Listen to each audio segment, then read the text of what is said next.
દોસ્તો, નવી પેઢી કદાચ આનાથી બિલકુલ અજાણ છે, પણ જે લોકો 45-50 એનાથી ઉપરના છે એ લોકો આનાથી જાણીતા છે.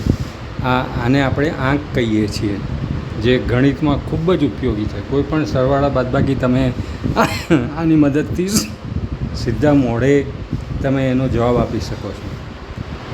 આ એકા છે. પછી દોસ્તો આ 11 છે. 11 × 11 16, 16 × 5 80. ત્યાર પછી આ 21 છે. 27 × 54, 28 × 56. ખ્યાલ આવી ગયો ને દોસ્તો?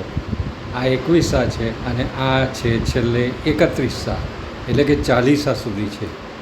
તો 40 સુધીના જો દોસ્તો આંક આવડતા હોય તો તમે કોઈ પણ સરવાળો બાદબાકી અને બીજી ગણતરી પણ તમે આરામથી મોઢે જ સીધી કરી શકો છો. કોઈ કેલ્ક્યુલેટર કે બીજી કોઈ મદદની જરૂર નથી. એટલે આ બહુ ઇન્ટરેસ્ટિંગ એક ગણિતનું એક શાસ્ત્ર છે, આંક, જેને ઘડિયા પણ કહેવામાં આવે છે અને ઊઠા પણ કહેવામાં આવે છે. ઊઠા પણ આવે છે, જે કહેવત જેવું છે. તો એ એકચ્યુઅલી એક ગણિતના કોષ્ટકો છે આ બધા. તો દોસ્તો, આ વિડીયો તમને જરૂર ગમશે. આનો અભ્યાસ કરજો બરાબર. અને જો આ તમને મનમાં યાદ રહી ગયા તો ગણિતની તમામ ગણતરીઓ તમે આરામથી કેલ્ક્યુલેટર વગર કરી શકશો.